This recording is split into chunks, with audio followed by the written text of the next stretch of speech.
Hey everyone, thank you so much for coming and joining Vincent and I. We're very excited to both be here. We're both big fans of each other, and we're big fans of this festival, and it's very near and dear to our hearts. And there's some amazing filmmakers in this room too, so kudos to all of you. We've been watching some amazing films. I've been judging the documentary feature category. I've got the shorts. Vincent's been judging the doc shorts. This is going to be very informal, and we hope that you'll ask questions because we want this to be a conversation amongst all of us. So feel free to raise your hand, and we'll jump to you as well. I'm going to ask some questions of Vincent. He's going to ask some questions of me, and we're just going to talk about documentary. And I'm going to direct all your questions to him. Not true. And Frank. Just brief background, I'm a journalist and filmmaker. I'm based in New York. I'm from Vancouver, Canada originally. I've made 3 documentaries. The first is called Re-Emerging the Jews of Nigeria. The second is The Amazing Nina Simone, which is the reason I first came to Tryon in the first place and where that film first began, just on a lark, being somewhere nearby in South Carolina and coming here to see if there was a story to be told. My third film is called Bella, about the politician, Congresswoman Bella Abzug, who was a fierce feminist and gay rights advocate in the 1970s. And I have a new film I'm working on called Elvis at 21, about a photographer who followed Elvis during 1956. That's currently in the works. Vincent, over to you. Very good, thank you. I just realized I probably need to update my bio because I'm not Atlanta-based anymore officially. I live in Tryon. I've been here just over a year. It's because of Triff. So my journey is definitely different than Jeff's. I started with the BFA in ceramics. I learned quickly after I got my degree, I didn't really like getting my hands that dirty. So I switched to photography, which is probably worse because those chemicals, this was before digital. Okay, I mean, the chemicals are awful, but I have an MFA in photo from RIT. And after that, I went into education. I taught high school for 10 years, fashion design in high school. I wrote the curriculum, and it's still an active program at an inner city public school in Atlanta. And then I went on to the Art Institute of Atlanta, and I taught college for 5 years. So my background is really not so much in film and video and journalism, though I've done a lot of on-screen, on-camera work, done a lot of daytime TV shows in Atlanta. When they wanted that fashion expert after the Oscars for like Good Day Atlanta, they would call me in, that kind of stuff. So I felt comfortable with that. And at some point, I decided I'm going to step behind the lens. And my first documentary I don't really talk about was in 2015 when I went back to Cuba to look for my father. And I can't talk about that one. Shit. What the fuck? Oh my God. This is Elizabeth Brim's fault. You'll meet her today. She's my iron pearls, and she cries for everything. So I think it's transferring over to me. But then what got me to Triff was in 2023 with Bringle, A Tale of Two Makers. It's a story about, they're 87 or 88 years old now, but they're in their 80s, identical twins at Penland School of Craft in Spruce Pine, very prominent potter and a weaver, and their story is a sweet, kind, gentle story, really pretty. And the film that's premiering at 6 is Iron Pearls, about Elizabeth Brim. She's an artist, she's a blacksmith, she's a woman, grew up in the 50s in the South, supposed to be a lady, get married, have children, not be a blacksmith. Only men did that, so that's all in the film. She's good, and she's in her, she was born in the 50s. She wears a strand of pearls in the studio every day, so I've got mine on. She loves Tupac Shakur, so she jams in the studio, and when you see her, it'll really be, whoa. She's jamming to Wu-Tang Clan and Tupac, and it's just, you wouldn't really picture that, but she's quite the character, so I hope you enjoyed the film. Here we are. Welcome. When you get choked up, you know, it's pretty I know. authentic. So. It's my dad thing. We see the authenticism in your work, so. Thank you. I'm going to ask you, Vincent, a question. Since we all approach documentaries differently, what's your roadmap when you first decide upon a project? I'm not talking about like what's your research or what's your marketing or your commercial viability of the film, but how do you approach it? Like what's first? What's the map that you lay out for yourself? Okay. As an artist, I've always been very organic. So, I've got the formal education through college and graduate school, but I'm not always the best planner or the most organized. My husband's very organized, thank God. But, so I let things happen organically, but it really starts with what I'm interested in. I mean, you've got to have that passion, you got to have that interest to pursue that. And then I start to develop a story from there. The last two films, I wouldn't say they were easy, but they were easy in that these women already had a story. I just had to kind of put it together and make it make sense in an interesting way in about an hour. And so it's a little bit of writing, it's a little bit of organizing, not too much, and then letting things kind of happen and flow and evolve either while I'm filming, along the way. I really do not have any ego going into this. I work with Franklin, who's over there, and his wife Jill, and we talk things through, and we make it work. I go in with a plan A, but I also have a plan B, C, all the way to Z, because it's got to work. And what I have found in my experiences also as an artist is sometimes plan A, that is the obvious, that's the surface. But if you scratch that surface and go beneath, that's when you find true creativity. That's where it's hiding. It's not hiding, you just have to look for it.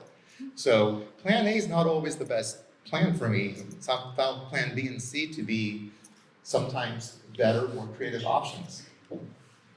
I always feel like I take the OCD approach where I'm making lists, endless amounts of lists. Like, these are the cities I'm going to shoot in. These are the people I'm going to interview. These are the archival libraries. I mean, I've been using the notes section on Apple, MacBook, and iPhone. Just anytime I think of a list of things that I want to like tackle or add to that list. I feel like filmmaking is so much about staying on top of the organization, and a lot of us were working on zero budgets or low budgets, so we're trying to max out 10 days of shooting and make a list on like, okay, how can I work 20 interviews into 10 days of shooting in 17 cities? It's just an endless amount of calculations. Well, you always have to have some kind of game plan. I mean, we don't go into this blindly, but again, I speak with Franklin about this. We have a meeting about before we start shooting. We do have a list or a shot list, and one great example actually in the film that's screening this evening, we flew to Little Rock, Arkansas in January. There was a freaking snowstorm. We had 8 inches of snow. We got to the airport at 3 p.m. We looked, I'm like, oh shit, look at these giant flames, flakes coming down. They look like if lake effect snow, that's what it looked like. And they just kept coming, like, oh my God, we're gonna be snowed in. Well, we were snowed in, and that's where we had to make it work. And we did have this whole list. We weren't able to interview one person, but we found someone else that was probably even better than the person that we were planning on interviewing, because he lived right down the street and was extremely qualified as an expert to come onto the film. That happened within an hour of getting there, because we were not leaving that house. We were literally stuck in that house for about 3 days. But we filmed for 3 days and we made it work. That's what you got to do. There's a question. Yeah, there's so many different ways to go about the documentary.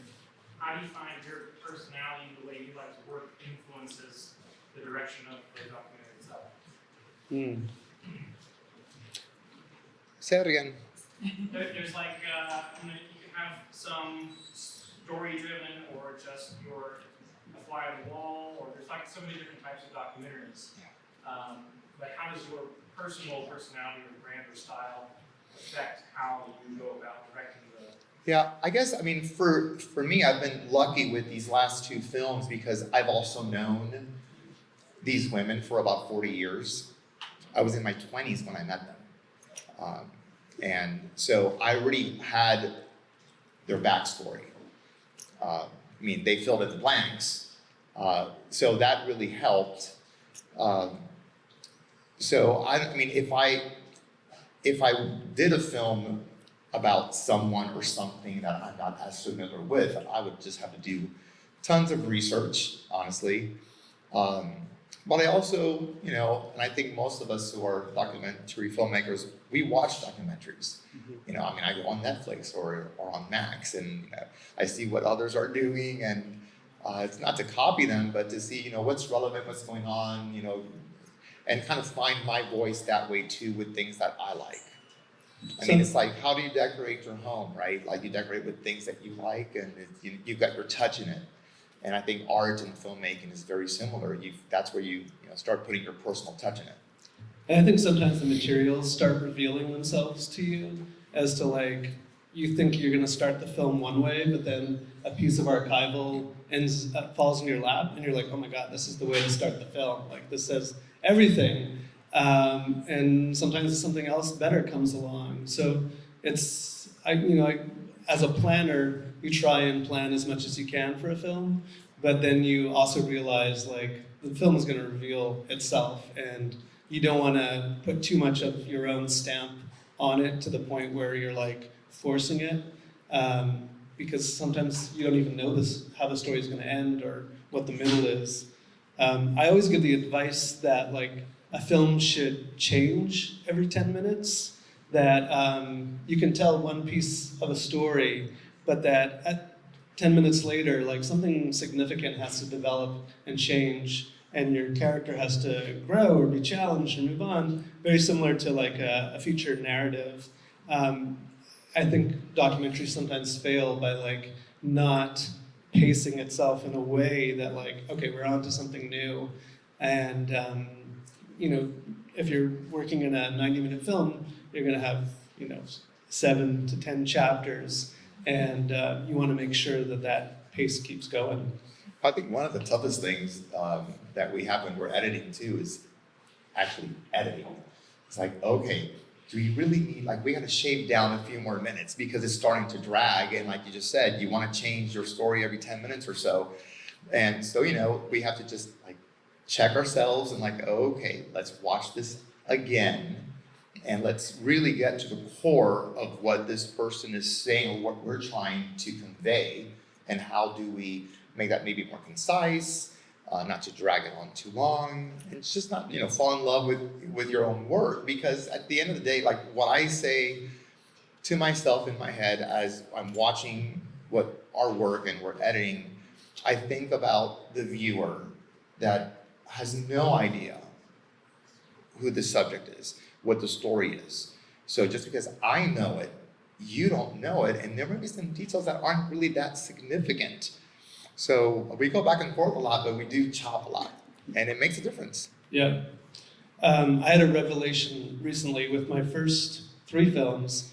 I decided I would tackle it and just make the best chapter of, for each chapter I was going to make it as best I can without thinking about length, and just see how long the end of the film on first rough cut comes out at. And if it's 3 hours, okay, I've got everything in, I'm just going to start chopping away down to 145 or whatever my goal was.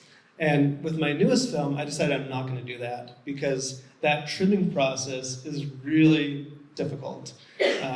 In some circles, they call it killing your babies, because you get so attached to the material that finding where to cut can be devastating. And you'll end up like chopping stuff out that you say no to anyways 6 months later. Like it's just, so I decided with this new film that I was really gonna just edit very tightly and make sure that each chapter was the desired length. Vincent, what are you doing in terms of that? What are your feelings about that? So, I mean, you're right. I mean, the way I've done the last 2 films, we've got a rhythm and a process. So every single interview, we transcribe it with software. I get a copy of those transcripts, and then I read every single word for every single featured interview, and I go in and I highlight them of what is good, what is usable, what I want in the film, even if it's not all of it, at least the core of it. And we start that way. So for this specific film, for Iron Pearls, that was really our approach. It was almost like a song and dance I was, working with here, where I get the transcript, I review it, I highlight, and then we already have all the footage. So now we start putting it together into these different chapters. By the time we had all the chapters put together, we went back in with an even more discriminating lens and started really cutting stuff up and really making things just flow better, be more concise, not so repetitive. And that's what worked for us with this film. I think we did the same thing with the last film, right, Franklin? Pretty much, yeah. And would you do that again in the future? Well, it's working for us now, so the answer is yes, I would do it again. Okay. I mean, if it ain't broke, but I'm also open to new ideas and suggestions. I mean, there's no real best practice. It's hard to edit to time, and it may be a disservice at some point. But I don't know. The last 2 experiences I had was just like, oh, this is so painful, and I don't know. Like maybe if I just didn't put the superfluous stuff in the first place. I think you might do more research than I do. I don't think so. I don't know. Yes, question. Regarding the editing, when you have your rough cut, how often, you said it's hard to cut them, do you use outsiders to get fresh eyes, or do you trust your inner circle to do that? So just so you can say, because you think you love it, but Yeah. do you use outside people? We've done both. We've done both. Yeah. You?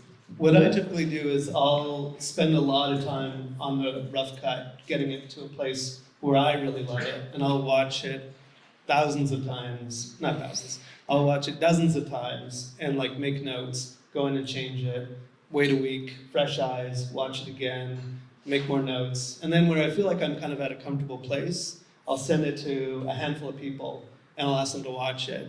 And I send it to people who know film, people who don't know film, people who are this age, this background, like I really want a wide variety of opinions. And I'll get all those collected notes and then see what the feedback is, make it, and then I'll do that process again until I run out of people to give me feedback on. But the point is to really just get a collective to see what's working. I've done test screenings too in cinemas where I'll like rent a screening room and I'll throw in 100 people or 20 friends or whatever it is, and I'll give them surveys to fill out, and then we have like kind of a discussion afterwards. So you could go either way. Yeah.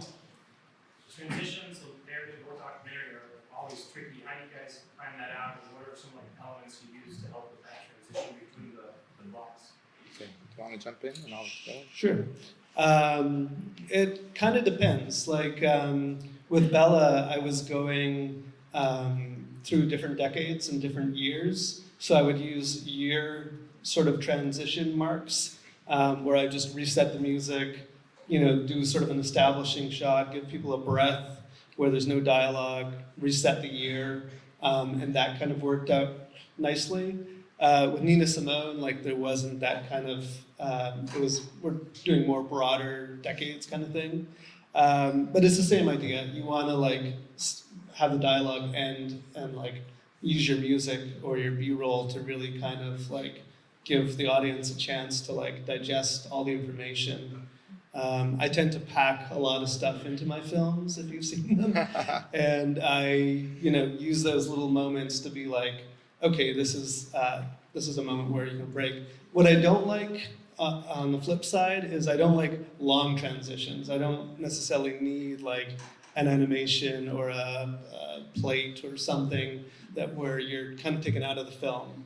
I've seen it work once in a while, but I don't really love chapter markers or anything like that. I mean, I feel the same way. It's all about timing, and like he said, the music selection, B-roll. But when we watch our films dozens of times, which we do, and, you know, I try hard to follow my gut and my instincts. And if something's not feeling quite right, like, and sometimes it takes me a few times to realize just something's not right. Sometimes it's just like 3 seconds that you just have to adjust. You know, either chop or stretch out, whatever. And so that's really what we do. We watch it many times, and we just, with a fine-tooth comb, just keep going through it and make sure that the transitions do work. And we think about the chapters too, and their placement, so they make sense. And since these last 2 films were about the careers and the legacy of these really incredible, strong women, we have chapters in the last film and this one about their upbringing, because that's part of their narrative. And the twins were born in 1939. Elizabeth Bryn was born the 50s, early 50s. So there's a chapter about where they grew up, their mom and dad, their siblings. It's not too long of a chapter. It's got to be interesting, but you want to set that foundation. But with the Bringle film, we put that chapter in pretty quickly. With this one, we have a few other pieces in there to set the foundation of Elizabeth Bryn as an artist, as a prominent artist, before we get into that chapter. So the transitions also depends on the placement of the chapters and what's going to go in between them and how you sandwich that together. Yes, sir. Yes, sir. I've heard a few documentary filmmakers talking about transcribing the interviews once they've been recorded.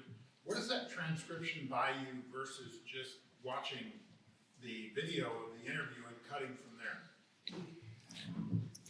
For me, it's the fact that my editor and I don't live in the same place, and so, but we talk a lot. So he'll send me everything, and I read it through, we discuss it, I highlight it. It's just, I don't like the word easier, but for me, it's more practical that way. I've done it the other way too, where I've watched the whole thing, but when, we're on a time crunch often. We have hours and hours and hours and hours of footage. So to get the transcript from an interview gives me more time to really read it through carefully and just focus better by reading it rather than just seeing it and hearing it. And then that's when I email it back to him, and we start working on that together. I'll give you a few more reasons too. It's overwhelming sometimes the amount of information in front of you, and having a transcript can help you figure out, I read somewhere something here. And so if you can just flip through the transcript and find it, you're assembling an amazing amount of information. So transcripts can be super helpful. I also like to get away from my computer, and so I'll take the transcripts and I'll go to a coffee shop near me, and then I'll sit down and edit it and highlight it, similar to what Vincent's doing, but I'm doing it for myself since I'm doing the editing. I've been doing this for 20 years, and the technology has come around in such an amazing way that now transcripts are auto-generated in Premiere. So you could be listening to an interview and see the text come up. And they're timestamped too. And they're timestamped. I mean, we used to have to send these out to a transcriber who would sit there with the pedal and the whole thing. And that was a cost. So do you want to pay for that, or do you want to sit there and transcribe them yourself? And I'm even searching through the auto transcript, looking for an and or a but or some other word just to make something that's not there work. So working with text is tremendously helpful, I think. Can I share a funny story though about that? In the Bringle, their names are Edwina and Cynthia Bringle. They live at Pentland 60 years at the school. And that software isn't always grammatically correct. But it's like auto texting, you know, they'll say, you know. So I'm reading through, and you know, we interviewed about 16 people for this documentary, and this name kept coming up in capital. You know, a man's name Ed Eady, last name Wieners, W, you know, like Wiener. And the first time I saw it, whatever. The second time, whatever. But it kept coming up through different interviews. I'm like, who the hell is Ed Wieners? I've never heard this name before, Ed Wieners. So I had to really read and go, oh my God, Edwina. But some of the featured interviews, they have just deep Southern accents, and Edwina came out as Ed Wieners. So, Yeah, you have to triple check. yeah, we have a question over here. Yeah. Okay. So in terms of, my question is about choosing your subjects or your main stories. You mentioned that you have people that you've known and you automatically knew that that was your story, but if you're starting out from scratch, is there anything that you would suggest doing or not doing in terms of what you know is gonna work and what's kind of a viable option in the end? Does that make sense? Is that like a contractual business question or more like a story editing question? Both. Both. Yeah, what you know will be successful. That's good for you. Yeah, I've dealt with some subject matters who are live and not live, and you want to have a really good understanding of what the process is going to be, what the relationship is going to be, what the expectations are. Sometimes you want to be really clear, like, this film may never happen. Like, just set that expectation, because sometimes people really have a feeling that this is a done deal when you're just like starting and going to look for money, and the money never comes, and sometimes you just do it anyways, like on your own labor and time and money.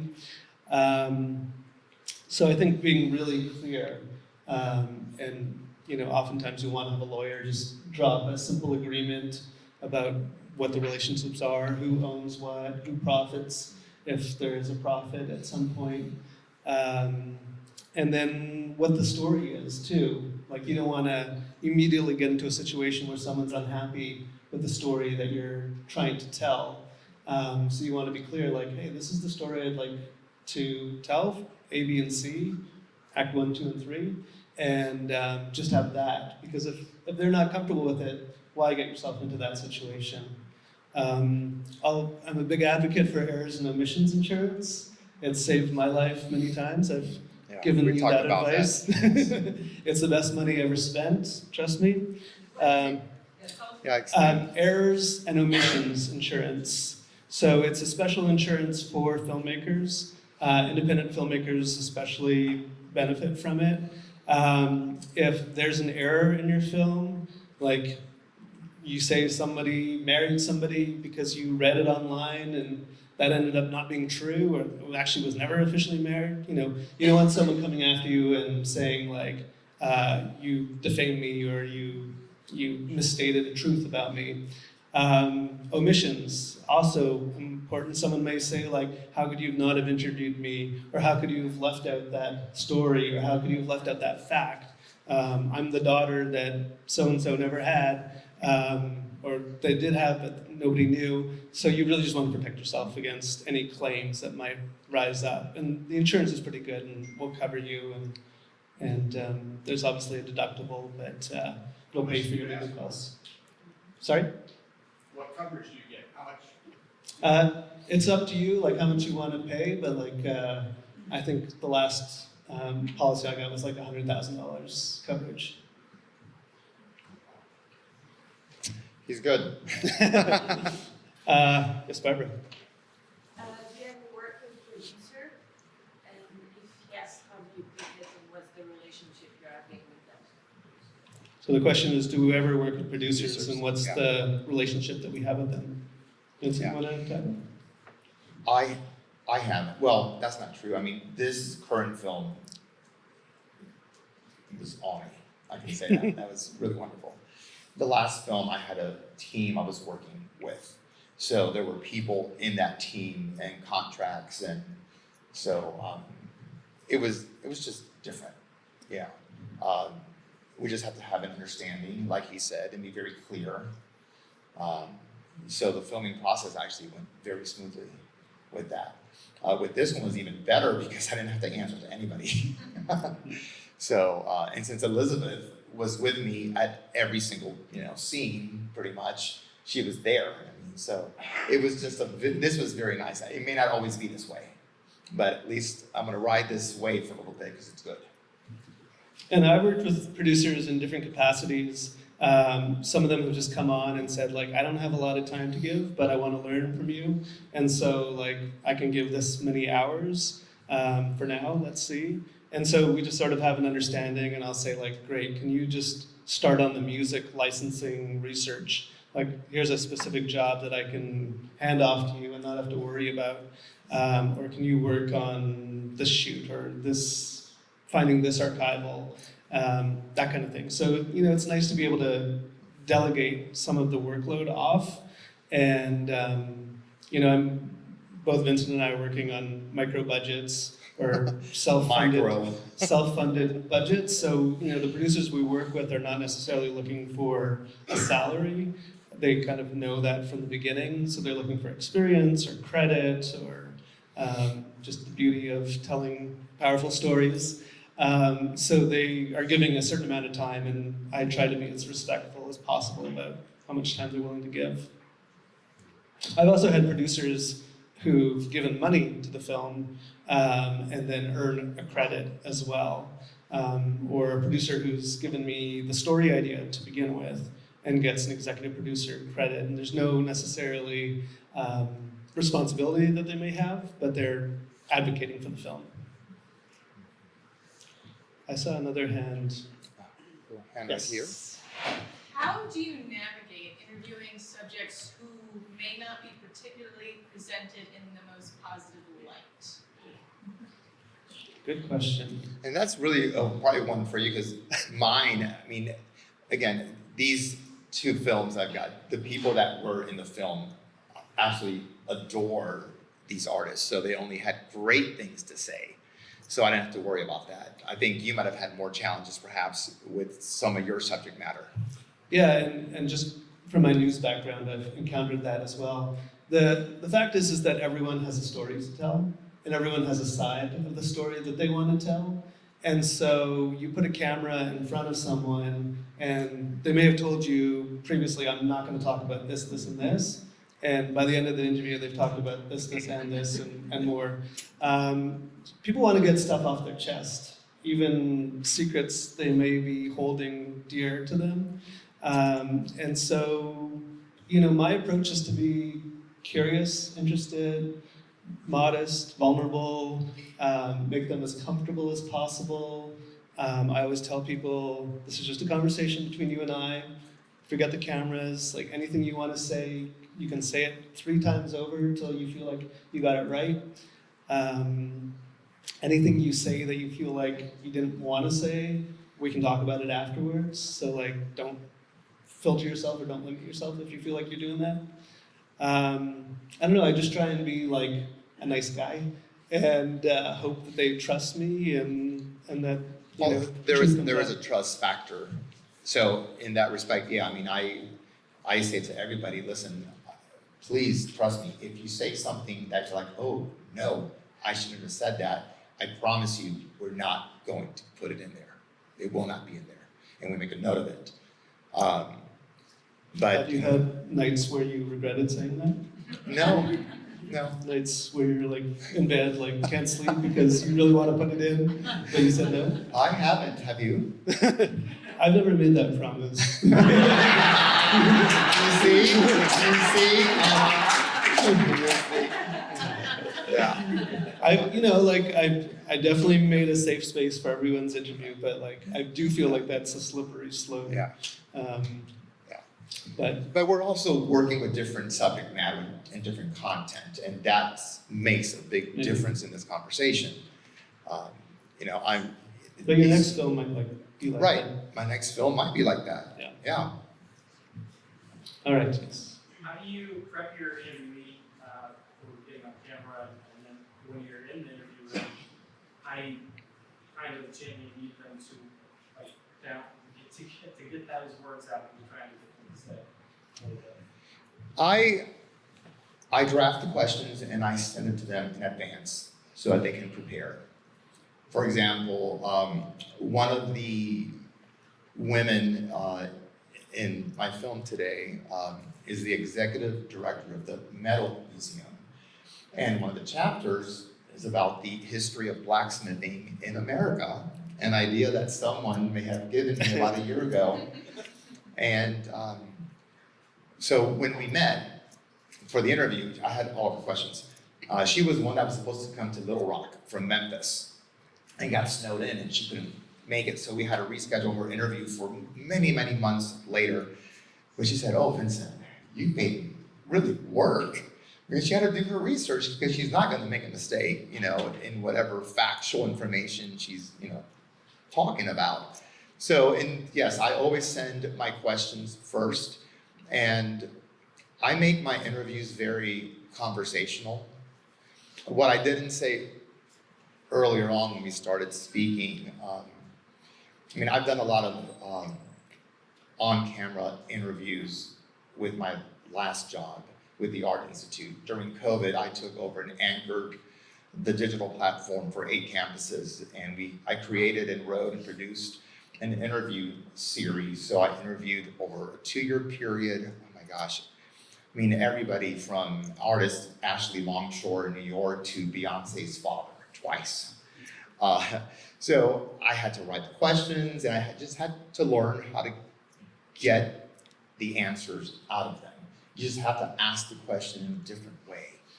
And you just have to think fast. And if they don't answer it, just think of another way of asking it, even if you circle back to it later and get it out of them.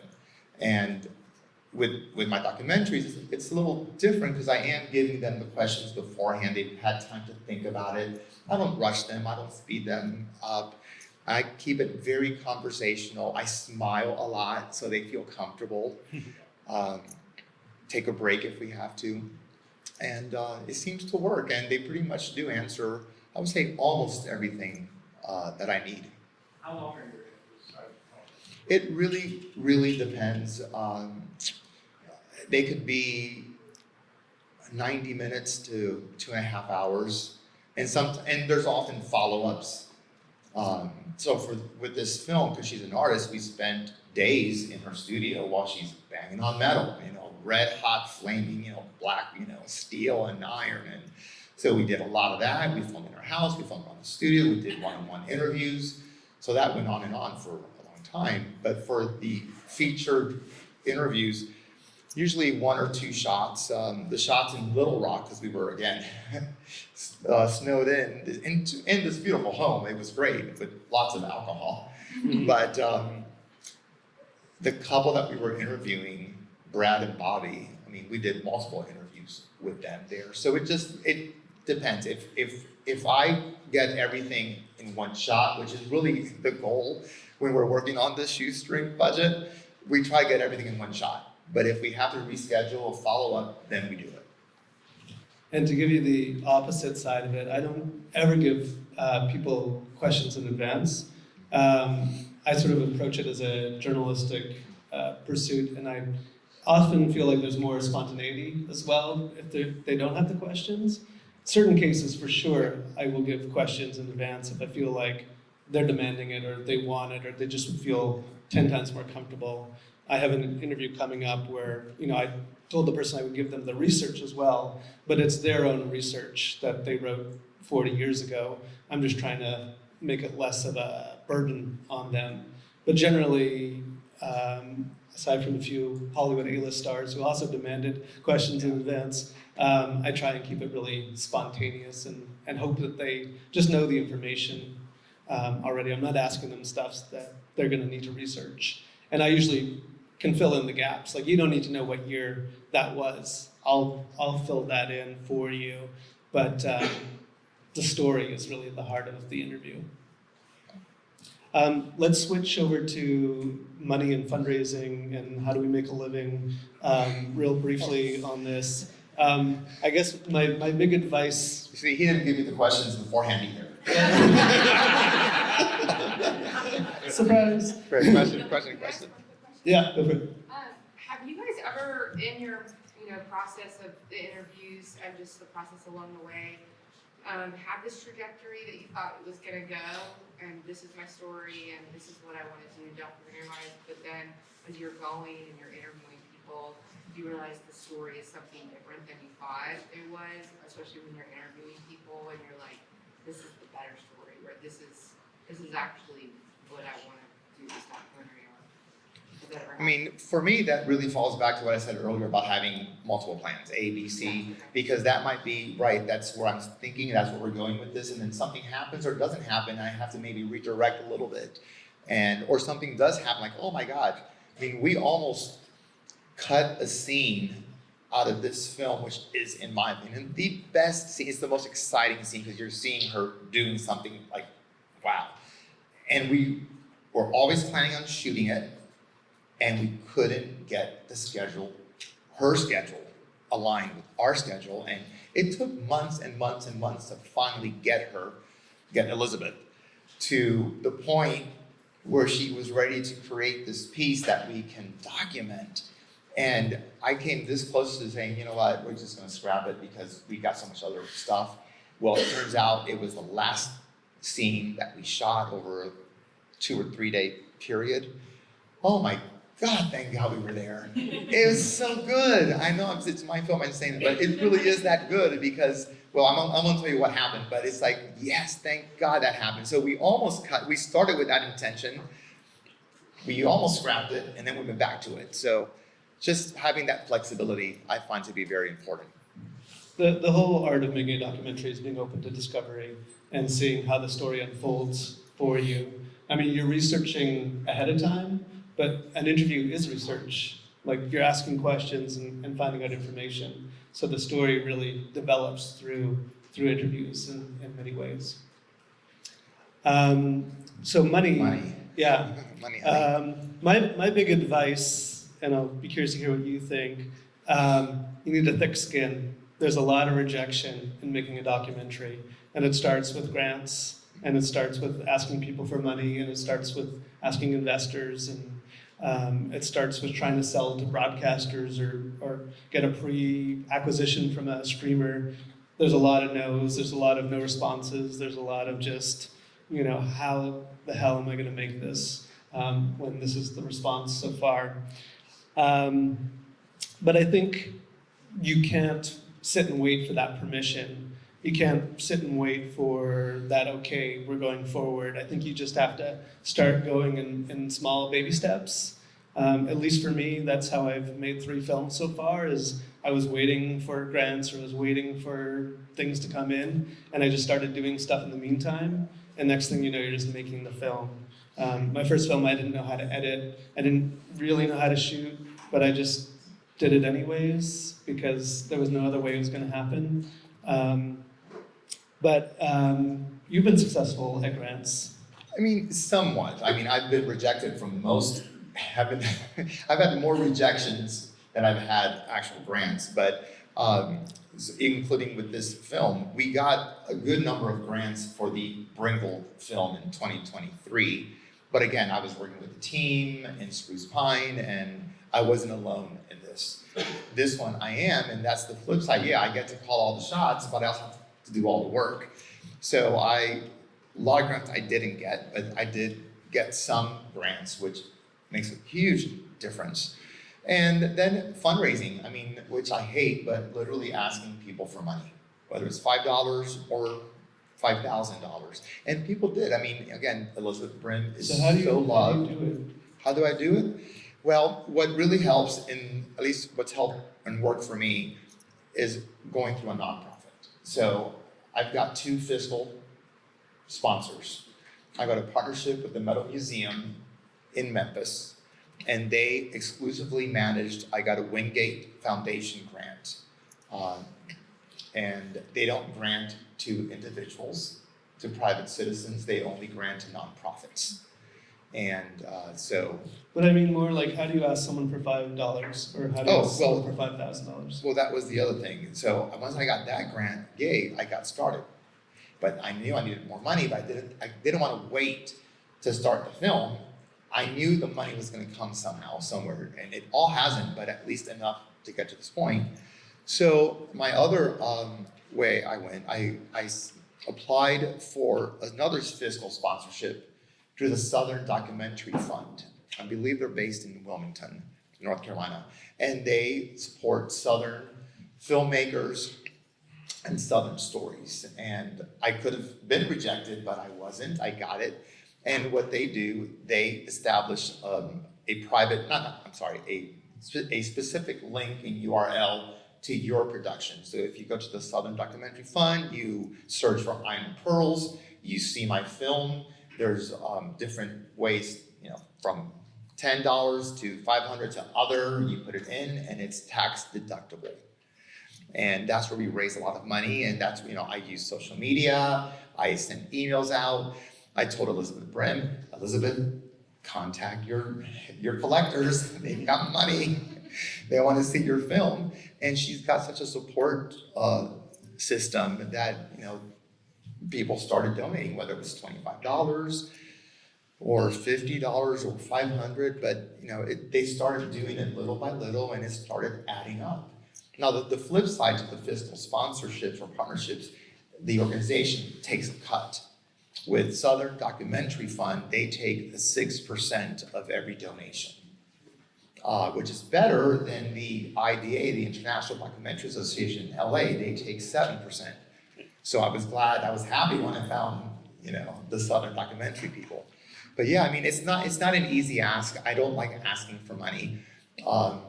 Ironically, I chair the development committee on a board of a school, and asking for money is part of my job. I don't like it.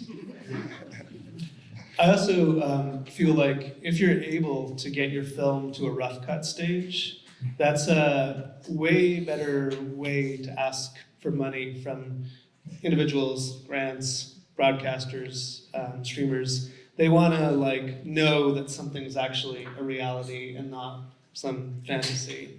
So, I've struggled hard to self-pay or fundraise just the first bit of production costs to get to a stage where I could show people, hey, this film is, happening, and it's not a fantasy. And in the documentary world, as opposed to the narrative world, most of the expenses come at the end of the film. You're paying for your color correction, your sound mix, your licensing of the archival footage. So, in the beginning, you're really just paying for production costs, shooting interviews, if you're hiring an editor, that kind of thing.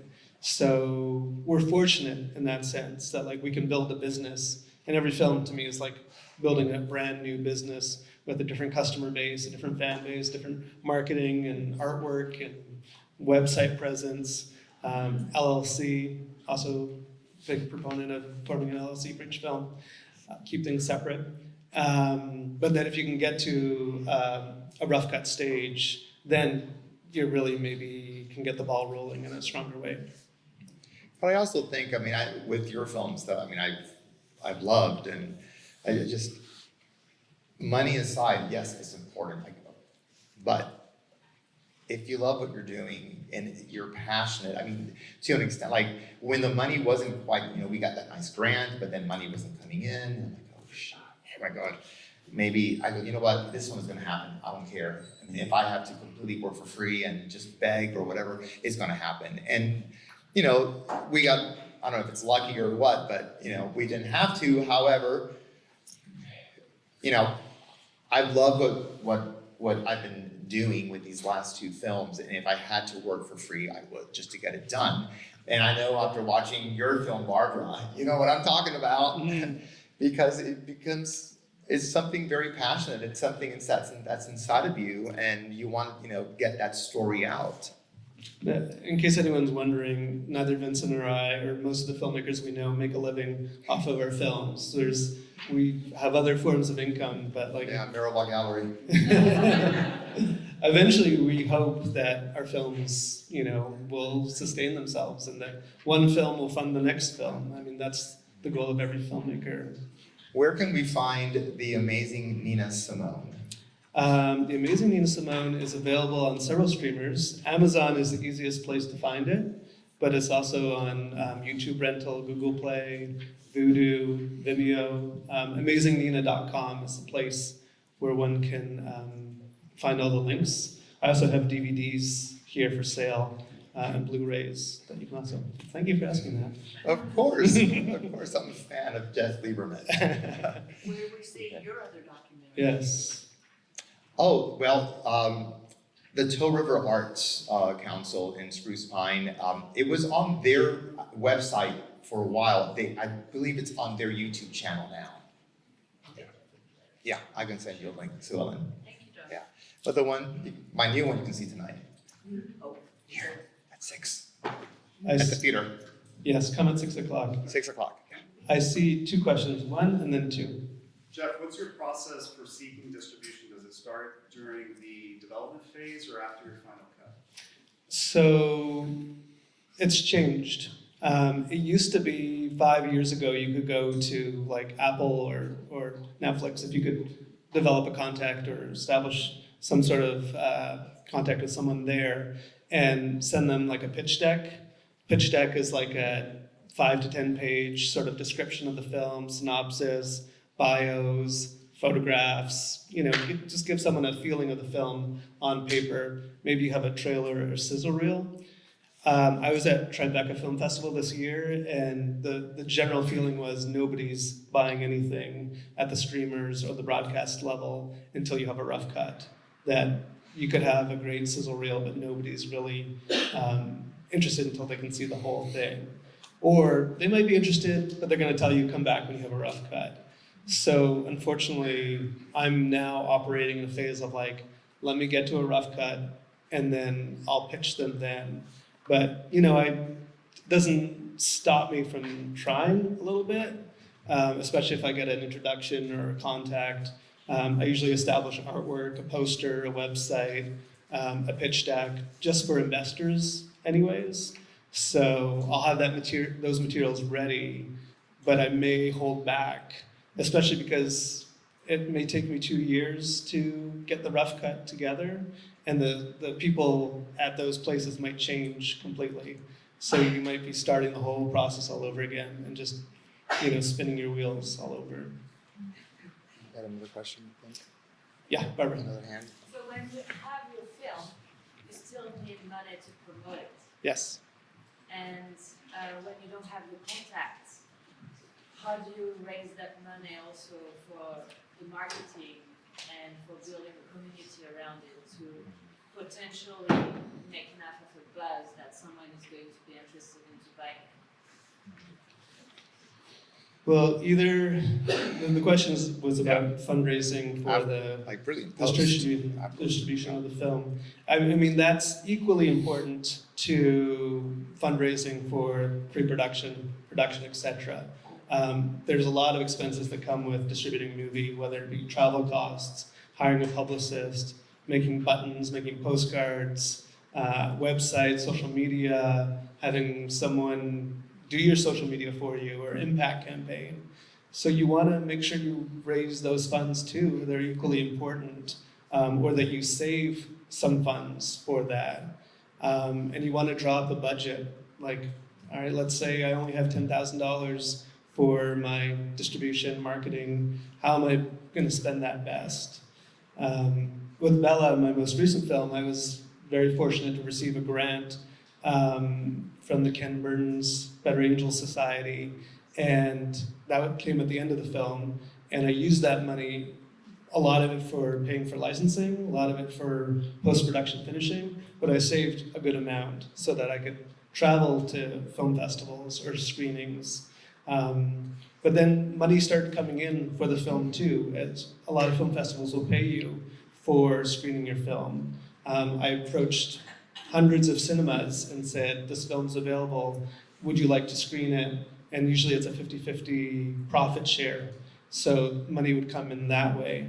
And then DVD sales and selling to the educational market. And there's a lot of nice profit streams when you finally get to that stage. What do you sell for the educational market? Say Say it again? again. What do you How do you sell to the educational market? There's a couple of websites, streaming services that have direct links to the libraries and universities. Canopy is a big one. Alexander Street is another one. The Amazing Nina Simone is on Alexander Street. You can also buy lists of librarians at universities who purchase these materials. I send out e-blasts specifically to librarians, hoping that they'll buy a DVD or a digital link for their university. And you can sell them for a good amount of money too, more than a DVD sale. He was being modest a second ago. I just have to point this out. He didn't just receive this grant, okay? He was the recipient of the Ken Burns Award, a very prestigious award. I mean, the top prize. So, anyway, so that's for that. I think we were about 5 out of minutes time. left? Or no? 5 minutes. 5 5 minutes. minutes. Okay. Yeah, go for it. Yeah, so narrative or documentary, I feel like when you go to start a project, you can't necessarily project the world that it's going to come out in when it's done. And documentary can be such a long process. I'm curious, as you start to work and start to kind of form the story that you want to tell, how much do you let the world outside of the film dictate what's happening with the world inside? Well, again, that's really a question for you because the two under my belt are specific people, and it's their narrative, it's their story. So I didn't have that as a really factor in these films. It was telling their story, where they came from, why they do what they do, where are they going with this, with your stories, especially with Bella. I think it's actually it's not that different because your people already had documentation too and a history. Yeah. You know, there was, we played The Amazing Nina Simone in Paris this week, and I was sitting in the audience watching it, and there was a line, this is a 10-year-old film now, and I should also mention that Dr. Samuel Wayman is here, who's the star of the film. Yes, sir. And a good friend, and someone I'm very grateful to, and we formed a great trust when we made that film as well, I think. There was a line in the film about the Supreme Court. I won't get too political, I promise. But there was a line in the film about the Supreme Court reversing rights that were gained during the Civil Rights Movement. And that point was made 10 years ago. And like, if you look at what's happening in the Supreme Court today, like the line is even more poignant. So sometimes, you don't even realize the world in which the film will live. But the film's gonna live forever. Do you know what I mean? Like, it comes out at a certain point, but then people will watch it 10 years later, like just happened, or 50 years later, hopefully. So you want it to be somewhat evergreen in that sense, but yet you also want to fit into an industry that's looking for like what's gonna be the hottest topic at that moment, and you can only predict as best you can. There's no way to know whether the film I'm working on in this moment will be relevant, but you just have to try, I think. No, you're right. And actually, to your point, I just jogged my memory here. You pick and choose, obviously, when you're editing, what you want to put in, what needs, what's part of that narrative, what's part of the story, what makes sense. And while these two films that I've done, these women are in their 70s and their 80s, but there are still things that are happening today that are relevant. And in this current film, I didn't have to put this in, I chose to, but there's one little sentence clip where one of our experts talking about the significance that immigrants played in blacksmithing in America. I didn't have to put that in, but I chose to. There's also, this whole chapter about, there's an interracial gay marriage. They're collectors of Elizabeth's work, and they have a whole story in there. And we really didn't amplify it. I mean, we just told the truth. It was their story, but it was very beautiful. And I just from an LGBTQ standpoint, it was really nice to have that in our film as well. And I think that's very relevant today. Yeah. So. One more question. One more. Final question, anybody? I'll throw out one question. How about AI? What about AI? Is that a question? It's probably too long for this moment. Yes, That go. was actually my question. That was your question? I Well, felt when it. it comes to music, so now in AI, you can write your words. And of course, I haven't looked into the licensing and how this works.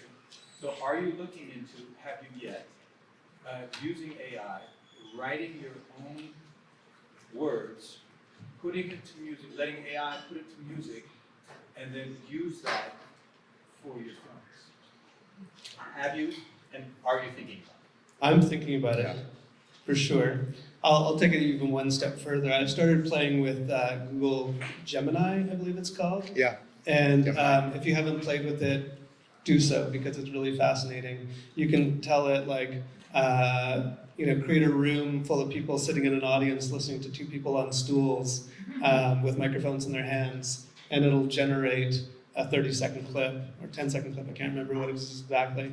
And then you can say, actually, no, can you put the sunlight over on this side because I want it to, or can you add a scarf to one of the, This is AI. yeah. Not really here. So actually in the Elvis film I'm working on, there was a moment where the photographer talked about getting this phone call, and I had it just generate a body walk towards a living room set in the 1950s and pick up a telephone. And I thought, well, I may not use that in the final film, but that's a place marker for now. Maybe I'll shoot that, but maybe that's okay for it to be AI. Like it's not necessarily taking away the truth from something. It's still, I'm still working through whether it's copacetic or not. Yeah, just proceed with caution, that's all. Yeah. Right? I think. All right, but that's all the time that we have. But I want to say thank you so much again to E. Vincent and Jeff. Be sure to come down to the Tryon Theater to catch E. Vincent's film. Again, Iron Pearls at 6 o'clock tonight. And then if you would love, we would love if you did stick around for the award ceremony at the theater starting at 7. But again, I want to thank our sponsors. So funding was provided by the Mary F. Kessler Fund at the Polk County Community Foundation. Can we give another big hand to Jeff and thank you so much.